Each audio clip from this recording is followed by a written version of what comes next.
Дед, тут такое дело. Выселяют вас, дед, понимаешь? Выселяют из села. —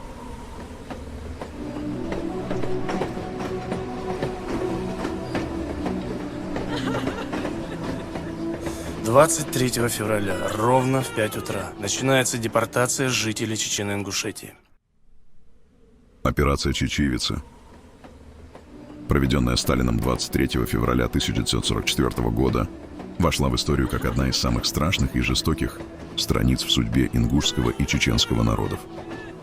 В этот день в 5 часов утра, когда большинство людей еще спало, началась депортация целых народов с их родной земли. Без предупреждения и без каких-либо доказательств, в нарушение всех человеческих прав, было объявлено, что ингуши и чеченцы якобы сотрудничали с нацистами во время Великой Отечественной войны. Это обвинение было полностью бездоказательным и лживым. Но, несмотря на это, в 5 часов утра началась жестокая операция, известная как «Чечевица». Солдаты НКВД, строго следуя приказам Сталина, ворвались в дома мирных жителей, выбивали двери и вырывали людей из их кроватей. Они не дали им времени собрать вещи, не предоставили никакой информации о том, что происходит. Мужчин, женщин, стариков, детей, всех без исключения. Всех загоняли в товарные вагоны и отправляли в дальние, безжизненные уголки Советского Союза, таких как Казахстан и Киргизия. Вагончики, переполненные людьми, становились их домом на долгие недели, в условиях невыносимого холода. В тесноте и в полной темноте эти люди переживали адскую дорогу. За время пути десятки тысяч людей погибли от голода, жажды, болезней, замерзли прямо в вагонах. Старики и дети, никто не был пощажен. Тела выбрасывали на обочины, как мусор. Смерть следовала за каждым шагом. Но самым ужасным было то, что после долгих и мучительных дней в пути их не ждали ни дом, ни свобода. В ссылке их ожидала только нищета, рабский труд и голод. К тому же, когда депортированные получили разрешение вернуться домой, они обнаружили, что их земли были заняты другими людьми, а их дома разрушены или захвачены. 13 лет, настолько времени им было запрещено возвращаться. 13 лет страха, утраты, боли.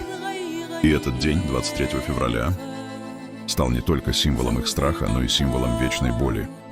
Операция Сталина, известная как «Чечевица», поглотила не только жизни людей, но и оставила глубокие шрамы на душе целого народа. До сих пор, спустя десятилетия, люди, пережившие эти ужасы, вспоминают тот день с огромной болью. 23 февраля 1944 года, когда они потеряли все. Дома, родных, свою землю, свою честь. И этот день навсегда останется в их памяти, как трагедия, которая не должна быть забыта.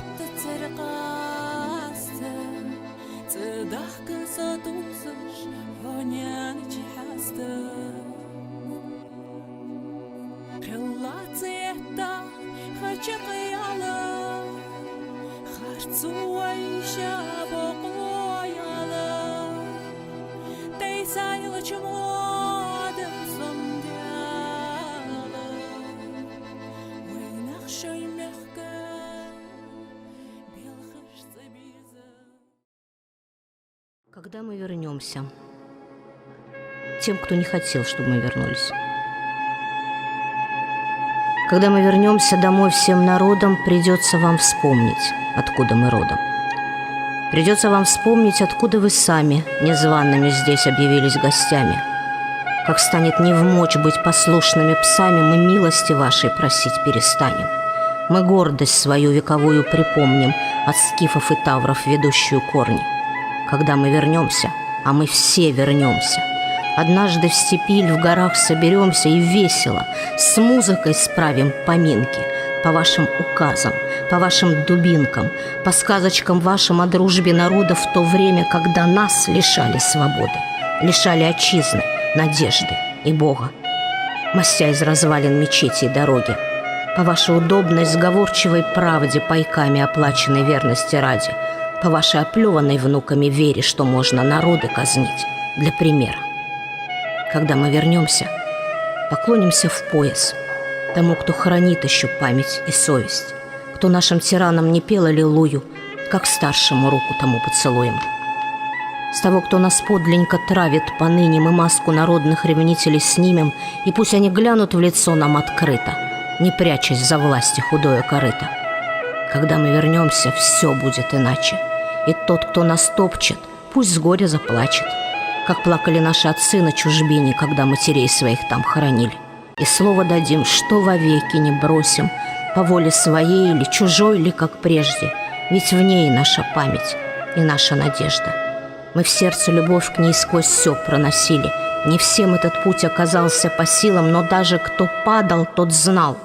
Мы вернемся, все вместе под небом родным соберемся.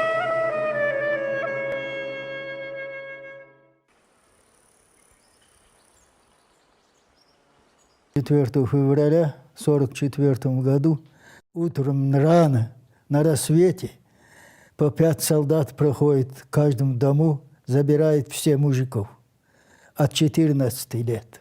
أيرن درس أيرن نارا همتيغا قديشة حيسا دادر سيتس همتيغا تخدا أربع فددوخ نانمتشي صوتين بري مصنع جرت تقعد أورية تابعيهم وبرسبر تقدر قوز أمارة داتر تسا ديغوتي تسا سيغوتي شبل ميت لاتر توعوتي تخدا دافقر نعرق بيحك أيرين لا سلسلة تحول أخيان سن نقاس قين وأول يدا وأحبوش تجي حبقا وميل ديات سكسان أبي در بابريكاز ستالين ويسوكي يشون تاهن شسعة خماري ياشو سبرتولي يشو أروجي برنمات ددشون أقشن زعتا فوكيش ددرواح تيجي تشديها السهر نوان لوال خوش وارتا بانك أزدوك إيت مجوجا هملك حفارتشي حقولي مش انت دي ترتوا تديتا زانجور واقور برود أشدغا ستلياشي وقون شداش يا كرتودي سبايزش داشت ياكا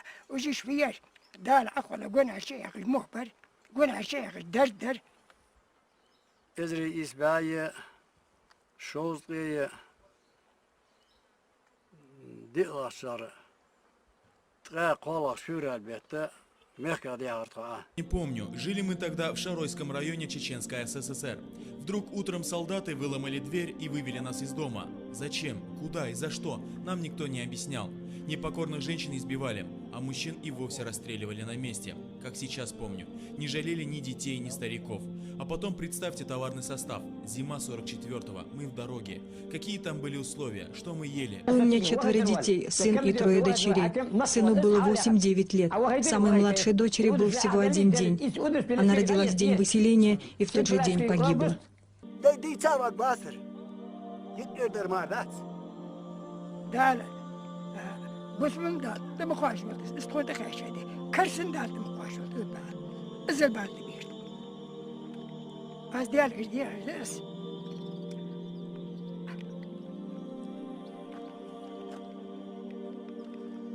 قدم مع راس بالي عقاس سام قدم